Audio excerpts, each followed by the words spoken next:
I think that Julius might have a tough night. And I think that just Jayson's development in terms of his footwork, I think he's going to make Julius look pretty slow on the court. All right, I like that we're on a first name basis with both of these guys. Yeah. Welcome to the MKF NBA show. Nick Whalen here, NBA editor at Rotowire. You might recognize me from some of the MKF NBA shows at the end of last year, some of the MKF NFL shows this season. Happy to be talking about my favorite sport, the NBA. Each week I'll be joined by one member of what I have here listed by our producer Jayson as one of the illustrious members of the Dishes and Dimes podcast. This week it is Yasmin. Yasmin, glad to have you on. Looking forward to breaking down last night's games. Looking forward to talking about some of the contests on MKF for a monster Wednesday night NBA slate. Yeah, thanks for having me. So I assume you watched at least parts of both games last night. I want to start with Bucks Nets. I was saying to Jayson off air, it felt like after that first quarter, Milwaukee should have been up like 25 points, but thankfully, due to some timely shooting from Patty Mills to kind of keep Brooklyn in that game, despite a cold start from Kevin Durant, I thought Milwaukee looked fantastic. I thought Giannis looked maybe even better than I thought. You never know, on a ring ceremony night, if guys are going to come out a little bit sluggish. But I thought Milwaukee came out kind of the complete opposite. Everybody looked great. You obviously had Drew Holiday get injured towards the end of the first quarter. That is kind of somewhat of a damper on this night for Milwaukee. But I've been pretty heavy on Giannis as the top MVP candidate this year. I think he's 9-1 at a lot of sports books. I love those odds. What did you think of what you saw from Giannis? What did you think of what you saw from the Bucks in that game? For Giannis and even the Bucks as a whole, I think we saw a lot of championship confidence that it's hard to quantify, but I think it was definitely present. And I think it's the fact that the teams that have appeared in the finals probably have the shortest off season. So I think the high level of play carries over into the season opening pretty evidently. And I think that was what was most notable. It just looked, the Nets were like a step behind on both ends of the floor. But I will say the Patty Mills pickup really already showed its value for the Nets. So they have that extra shooting, they have that extra creation, the playmaking that they might need with Kyrie's absence. So I think that with Giannis, I'm not sure how sustainable the shooting that people are hyping up is. His shot does look better, but I think that that's what we saw with the Bucks. They're just going off on all cylinders. They're in sync, and they just look like a team that is not very rusty. So I think it's a matter of the rest of the NBA catching up with them. Yeah, I feel the same way. I think you said it well. And despite losing Drew Holiday, they really didn't miss a beat the rest of that game. The Nets kind of closed the deficit around the end of the second quarter, early in the third, and Milwaukee just never really took its foot off the gas. And I thought the Bucks were the team that looked like, despite being down three guys in Semi Ojeleye, Bobby Portis, and Rodney Hood, like three guys that are probably going to be a part of that nightly rotation, they look like the team that had a lot more depth than Brooklyn. And not that the Nets are the deepest team in the world, but you're bringing LaMarcus Aldridge off the bench, Paul Millsap, an addition that everybody loved in the offseason. He barely played in this game. They didn't get a ton from Blake Griffin. You mentioned Patty Mills. If he doesn't go 7 of 7 from three, this is a game that was decided by 20 plus points. I think it would have been a lot uglier. It might have been over by halftime if Mills doesn't have that game. Yeah, he made it watchable. That's for sure. Yeah, he did. So in the late game, we got the Warriors and the Lakers. This was a game that the Lakers, I thought, controlled for most of the game, for about maybe 75% of it. And come the fourth quarter, we saw that Lakers offense bogged down. I mean, it was a disastrous night for Russell Westbrook, who just looked like he had no idea what he was doing. Just kind of moving in all directions, not often going to the rim, planking every 3-point attempt, that he threw up in this game. And to me, the Warriors maybe were still at it in this game. Draymond Green had his minutes limited a little bit. So did Andrew Wiggins. But I thought at the end of the game, it was the Warriors role players vastly outplaying the Lakers role players on a night where Steph Curry didn't even play that well. The Lakers got great games from both Davis and LeBron, but it was guys like Damian Lee, Jordan Poole, Nemanja Bjelica hitting big shots for the Warriors late, while the Lakers just could not generate quality looks down the stretch. Yeah, I agree. I think that the Warriors, they had an off shooting night and still found a way to be in the game for the entirety of the of play. So I think that the Bielitsa pickup was incredibly underrated for them to Mhm. have a big man that could stretch the floor. And I think that, we still haven't seen Clay suit up yet. So, but I think what's a good sign for the Warriors is the fact that they're just playing within their system. And they have like just this synchronized style that was not present, that's signature to the Warriors, but wasn't present the other years. So Mhm. I think that was pretty evident. And also, the Lakers, I've criticized the Russell Westbrook pickup for a while now, and I know a lot of people are going to dismiss it as first game overreactions, but I think this is going to be a recurrent theme throughout the season that he's Mhm. going to be needed to stretch the floor, but he's not capable of doing that. It's not playing to Russell Westbrook's strength, but it's going to be a role that he's expected to fill with LeBron and AD on the court because what they can do inside of the perimeter is better than what Russell Westbrook can provide, even though he's a very talented Mhm. driver and everything. So it's going to be a weird compromise, and I think we're going to see Russell out of his element throughout the season. Yeah, I think you said it well. I mean, I think early on the Lakers are really going to struggle, especially against higher quality opponents. I don't even know that this Warriors team is going to be all that great. I think they're going to take some time to gel as well, and obviously they'll hit their stride. I think later in the season when Klay Thompson is back. But I mean, for the Lakers to blow this game that they controlled and led by double digits at home in the second half, I mean, it's not a good sign. And if you watch this team in the preseason, it shouldn't come as much of a surprise at all. I mean, Westbrook was even more disastrous in those games, and I do think they'll eventually figure it out and find a way to be a really good regular season team. But when push comes to shove, and you're playing the Phoenix Suns or the Utah Jazz or the Nuggets with Jamal Murray back or the Clippers with Kawhi Leonard back, I don't see this as a type of system that's going to succeed in a playoff series because, like you said, they really need Russell Westbrook to stretch the floor. And it's not like he's some young player who's going to figure it out as the season goes on. Like Yeah. that is just not he's not physically capable of doing that. I don't know if it's just if it's just like a hand-eye coordination thing or Yeah, certain players just are the way that they condition themselves just don't have that kind of movement. But you watch him shoot those threes. I mean, these are not even close. I mean, they're like watching some of the threes that Giannis misses where like the noise that the ball makes when it hits the rim this is is not alarming. right. Yeah. No, it's not. It's not close. Yeah, so we'll see what goes on with the Lakers. I mean, no need to panic. I think the Lakers and the Nets. Sometimes you could kind of see these losses coming, and I was not surprised to see the Lakers blow this game. And we should mention no Kendrick Nunn, no Wayne Ellington. The fact that I'm even talking about these guys like they're super important parts of the team, maybe I was gonna that should be say. sounding some alarms for the Lakers. It's like, well, hey, but you can't take this loss too hard. We didn't have Wayne Ellington. That's what the fans are saying. Yeah, right. Exactly. All right, let's get into some of the MKF contests for Wednesday night. Like I said at the top, we have a massive slate. Obviously, the NBA, packs some appealing matchups on Tuesday, but for those of us, like you and I, Yaz, who are really into the NBA and anybody who's playing these contests, you almost get more excited for nights like this, where you maybe don't have these like monster marquee matchups, but you get to see like 90% of the entire league in action over the course of 4 or 5 hours. We'll start with Celtics Knicks, one of the more appealing matchups, I think, on the board. The Knicks coming off of a season in which it kind of felt like they overachieved in the regular season, kind of came crashing back down to earth in that first round series against Atlanta. Last year was kind of a mess for Boston. No team really, it felt like, had as many ongoing COVID issues as the Celtics, and they just never really hit their stride over the course of that 72 game season. But both teams, I think, feel pretty good about where they're at coming into this year. Got a new coach in Boston. New York brings back virtually its entire roster. Plus, you add Kemba Walker, you add Evan Fournier. But this contest focuses on the two stars, Julius Randle and Jayson Tatum. Over under for scoring, Julius Randle, 23 and a half points. Jayson Tatum, 27 and a half points. Yes, I'll let you pick whichever of these guys you want to talk about first and how you feel about those numbers. I think that Jayson can clear those points pretty easily. When you think about who's going to be guarding him positionally, I feel like they're going to probably put the stars on one another, just because in terms of size and mobility, they just match up pretty well.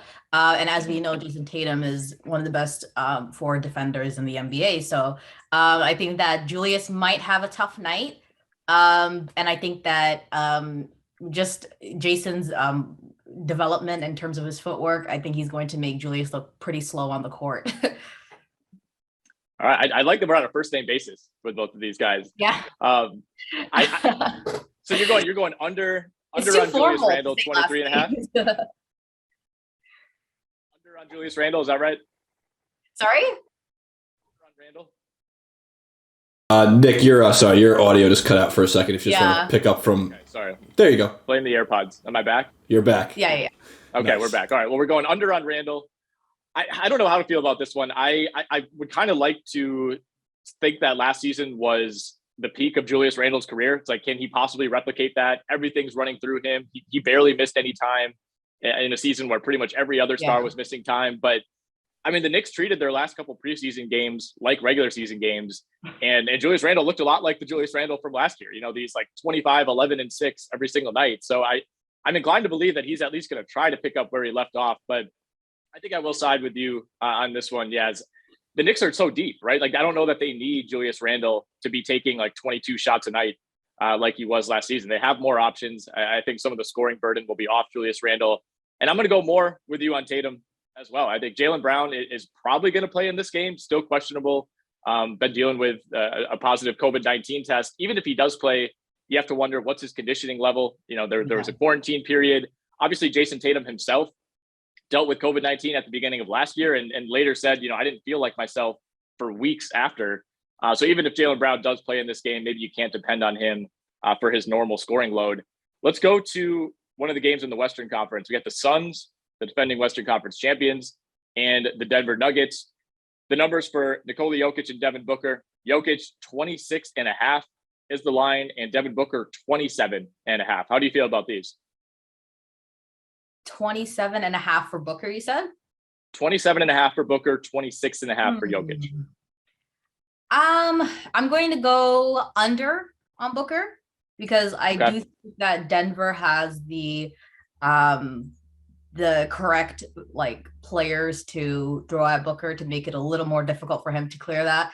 I'm going to go over on Jokic because I feel like Ayton is the exact type of center that he thrives off of playing against. So I think we might get like a triple-double night from him. But definitely, always in play. Always in play with Jokic. I feel like the scoring number feels a little bit low for Jokic for a guy who's coming off of an MVP and then was routinely, you know, throwing up 30-plus point games last season.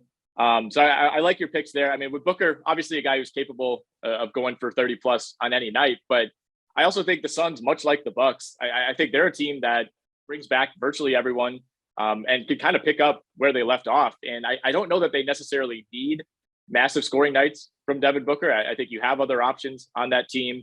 I think I actually like Phoenix to win this game, but probably more of a well-rounded effort as opposed to Devin Booker putting the entire team on his shoulders.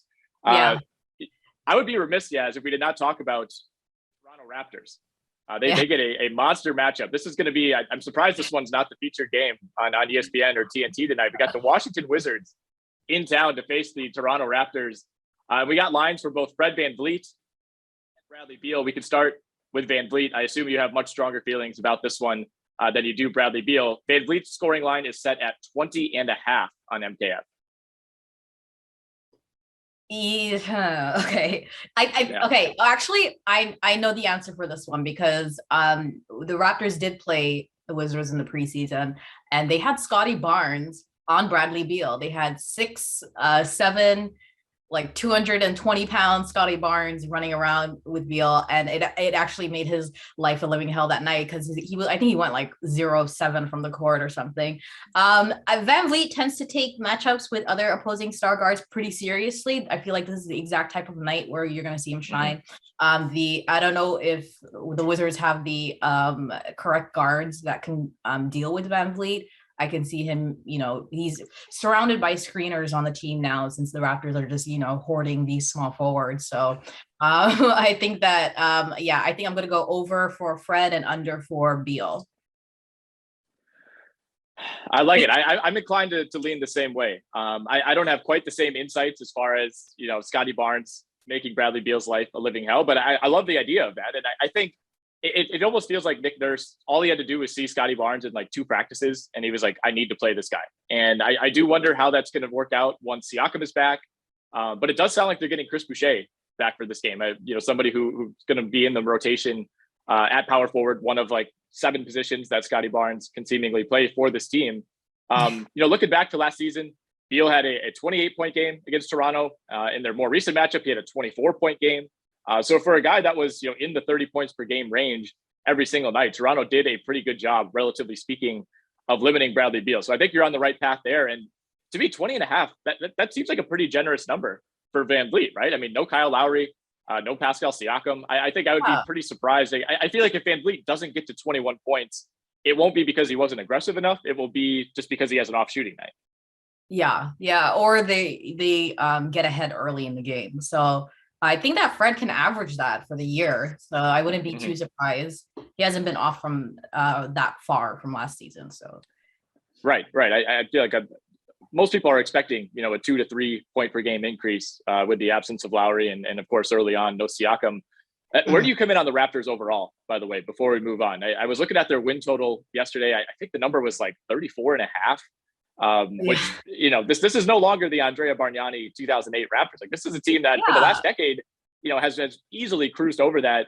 I mean, in your mind, is the loss of Kyle Lowry, which essentially, you would imagine is the main factor here. Like, is that a big enough loss, to account for what would be a pretty dramatic drop off? I will say that they have played a significant number of games without Kyle last season. So, with Lowry's absence, I feel like with Fred present on the team, he provides that leadership in the backcourt that they need. And I think that even I'm guilty of this. I'm underestimating what is possible for them because last season I feel like was just an anomaly. You consider the conditions that they were playing under outside. They were the only team in the league playing outside of their home city, practicing in a ballroom. So I think that with playing back in Toronto, with everyone becoming healthy, we know that Pascal is probably going to appear towards the end of November or something. So I think that this is a team that can head back to like their signature ways of kind of being the team that you bet the over on with their win totals. So I can see them clearing 34. Was it 34 was the prediction? I think 34.5 was the number I saw. I think you'll probably see somewhere plus minus. Yeah. I mean, it's some kind of a running joke with the fan base that that no matter what, they're going to be a 50-win team as long as they're playing in Toronto. Their home games are pretty. Their home games tend to be like guaranteed wins, and then you pick up a few on the road. So it's a good spot to be. I mean, Milwaukee has kind of entered that zone too. Like after 30 years of like, hopefully we can just get 30 wins. Now it's like if you don't get to 50, it feels like something is wrong. Yeah. Let's go to one of the 5x5 contests. This is 20x your buy-in tonight on Monkey Knife Fight. And there's a variety of players involved. We're talking more than just points. We got some rebounds and some assist props as well for Rudy Gobert and Chris Paul. But we'll start Damian Lillard. Blazers at home against the Sacramento Kings, the embattled Sacramento Kings, who apparently will not have Marvin Bagley. He will be there. He will just not be playing. Apparently he was informed of that, or at least his agent was informed of that on Tuesday. 30.5 is the number for Damian Lillard. It's the I just put my mic on. It's the highest projection for Monkey Knife Fight tonight. I think it's Damian Lillard's 30.5. Wow. Okay, there we go. It's a good note, Jayson. For Damian, I'm gonna. I want to say under, but I feel like he's just become this scoring, like generational scorer. So I feel like that's kind of underselling him a bit. So, but at the same time, he's going to be running around with De'Aaron Fox. So right. I think that he can be exerting a lot of energy on the defensive end, and it might compromise his offense. So I'm gonna say under for. I think he'll go less than 30.5 points. Okay. Yeah. I mean, I not only De'Aaron Fox, but Tyrese Halliburton, another good defender with size. I mean, you got two guys you can throw at the Lillard-McCollum duo. I mean, Portland's not super deep by any means, but I think I feel better about this roster coming into the season certainly than I have about the last few, where you just kind of look at it and you're like, I know for a fact this is like a 46-win team. I don't know that I would pick this team to go to the West Finals or make the finals or anything like that. But like, I love the Larry Nance addition. You know, Robert Covington in year 2 with that team. I think he was a really nice fit towards the end of last year. If Jusuf Nurkic comes back and looks finally like the guy that we saw in the bubble a couple of years ago, I think that raises their ceiling. So they have more options, obviously, outside of Damian Lillard. So, you know, kind of the similar logic to what we talked about with Devin Booker. Certainly these guys can score 30, 40, 50 points on any given night, but I don't know that they'll have to right away. You know, I think we kind of see Damian Lillard ease into this season tonight. How do you feel about Joel Embiid? The Philadelphia 76ers are on the road at New Orleans. We got a game featuring no Ben Simmons, who's currently suspended, no Zion Williamson, who's, you know, just kind of MIA day to day after the mysterious foot surgery. It's all going to be on Embiid. Tobias Harris is going to play for Philly. He was on the injury report earlier this week. Sounds like he should be fine. But, you know, Philly's also dealing with the absence of Shake Milton. A couple other role players are banged up. I'll say, I mean, I think 27.5 is a pretty appealing number. I'm leaning toward the over here. Yeah, I think he'll have to show out. And I think with the drama of the Simmons issue and the questions surrounding who they should have built around, I feel like he's going to use game 1 as a statement game, and he's going to, you know, take advantage of the fact that the Pelicans are missing players. So I'm going to go the over on Embiid, and I think that he's going to use the night as a way to kind of get everyone's attention off Ben Simmons. Yeah, absolutely. I mean, I think at this point, it seems like Embiid has probably been done dealing with this for a while. And I don't imagine that he was exactly welcoming Simmons back with open arms this past week. You don't want to read too much into preseason, but the limited action that we saw from Embiid was dominant. I mean, he had a couple games where he played like 15 minutes and had like 15 and 9. Like, I think he's kind of reached that point that, like, when he's healthy, he can dominate to whatever level he wants. And I'm pretty low on the Pelicans. I don't know where you come in on them. Obviously, taking Zion out of the equation makes me feel even worse about them. I think this team was a disaster on defense last year. I don't see how they get any better in that respect. You know, Valanciunas adds a nice spacing element in theory. But defensively, I mean, you're going from Steven Adams, who was a pretty good defender, maybe slightly overrated at this point, but actually, like Jonas Valanciunas is going to hurt you there. Yeah, actually, like Valanciunas plays Embiid very well and has for years. I think it's just because Valanciunas is very traditional and he likes to, you know, back down under the rim and stuff like that. So I think that if we had JV here, I would probably like put him in the 20s as well. Like, I think he's going to have a good night because he always plays him. He raises his competition. You see it often with centers when they're matched up against superstars. They really want to show out. Well, and the thing with Valanciunas too is, like, he's one of the few guys who, like, physically bulk wise can actually not get pushed around by Embiid. You know, it's like you'd rather have certainly the versatility and the athleticism of Embiid, but I mean the body that Valanciunas has is at least, you know, something that Embiid has to move around in the post. Rudy Gobert, we're not going points with Gobert. We're going rebounds. 13.5 boards for Rudy Gobert. Obviously, a perennial guy who's at the top of the leaderboard. 4 rebounds. It's kind of been the Gobert or Clint Capella these last couple of years. This is a high number, 13.5. My main concern here is Utah's at home against an OKC team that might end up being the worst in the league. I think there's some blowout potential. I would be surprised if Gobert plays 30 plus minutes in this game. Yeah, I think it's just a matter of if it's not a blowout in the first quarter. But he's going to go over if everyone's rusty and it goes longer than needed and he has to be on the court for a little longer, he's gonna get that easily. Mm-hmm. I don't know. I mean, I think he's certainly capable of it if the minutes are there. The Thunder have no resistance at center. I mean, you have Isaiah Roby, who even in the preseason, their head coach was like, yeah, we don't even know if this guy's any good. You have really no depth at the position at all. It's like, if he gets it, I feel like he's going to have like 10 rebounds at the half. And he's just going to go over early in the third, and then the game's over. But I think I'll go less on Gobert. I think this is a game that Utah. I mean, I wouldn't be surprised if this is one where you're not paying attention. All of a sudden, you look at the score app, and it's like 65-38 at the half. Yeah, and Gobert ends the night playing like 24 minutes. Yeah, I go under as well. Okay, all right. We got an assist prop. Chris Paul, 8.5 is the number for CP3. Again, Phoenix at home against Nikola Jokic and the Denver Nuggets. How do you feel about this number for CP? I'm gonna say I feel like I want to say over, but I feel like he'll get exactly 8.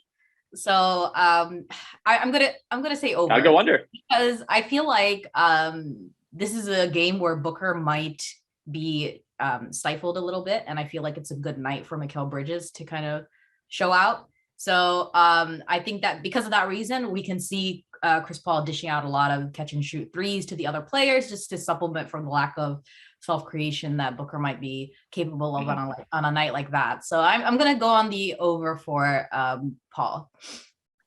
I'm going to go over as well.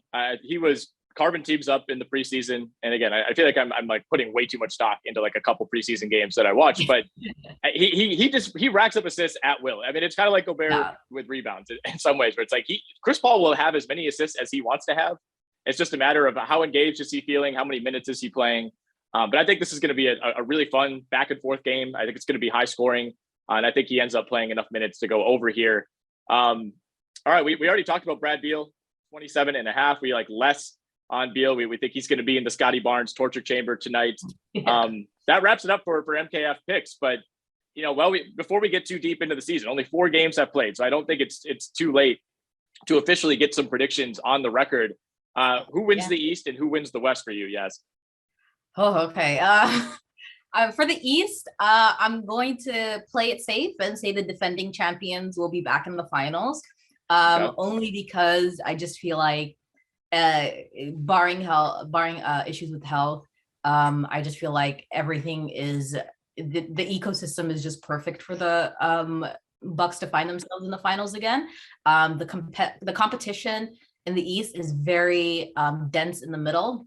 And I feel like they're cut above everyone else, along with the Nets. So for that reason, I'm going to say the Bucks end up in the Eastern Conference Finals and into the finals. For the West, that's a mixed bag. That's a difficult one. I'm going to go with the Lakers because I think LeBron will just find a way. Like if everyone is healthy, I think he sees that the window is closing. And, I feel like he just has the opportunity right now, especially with the Clippers being down Kawhi, and the Warriors being kind of an unsure situation. How is Clay going to look? Because the Warriors can honestly end up in the Western Conference Finals without Clay.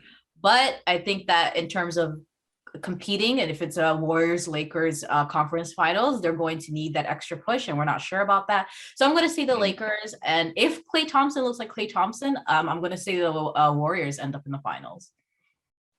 Okay, fair enough. I think I'm a little lower on the Warriors. We'll see what Klay looks like. If he comes back and looks like 2018 Klay, then I'm fully back in. I reserve the right to jump back in on the Warriors in like mid-January.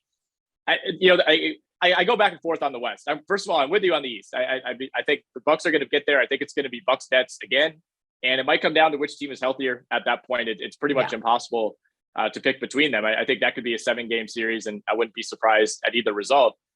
In the West, it's so tough because I want to pick against the Lakers, but if you could say Lakers or the field, I would take the field. But it's really hard to pick out which other team is going to beat the Lakers. It's like we've seen Utah come up short so many times. Denver has some major injury questions and has had some other questions about what their ceiling is, even without those injuries. Phoenix, we saw them do it last year, but at the same time, you kind of felt like if the Lakers were healthy, Phoenix doesn't even make it out of round 1. The Clippers obviously have their own injury issues. So while I'm not really all that high on the Lakers, it's just really hard to find another team that you feel great about. If you could promise me that LeBron James could send Russell Westbrook to go live with Ray Allen for like a month and a half in the middle of the season, and he comes back and all of a sudden he's like this 42% 3-point shooter, Lakers, no problem. But like we said at the top, it's hard for me to imagine, like if it's a team that has equal talent or close to it for the Lakers, the Russell Westbrook piece is going to be so hard to overcome. I mean, I was seeing screenshots on Twitter last night of some possessions where, Anthony Davis has the ball at the elbow, Russell Westbrook is on the wing, LeBron's on the other wing. Like defenses, the Warriors were showing no respect for any of those guys as catch and shoot players, and rightfully so. And again, as much as I love Wayne Ellington, all due respect to Wayne Ellington, I don't think that he's enough to change that. I agree 100%. It's just the Western Conference is very difficult to assess right now. I feel like I have an idea of everyone's identity in the East. especially the contenders. I think that the contenders are what we're going to expect.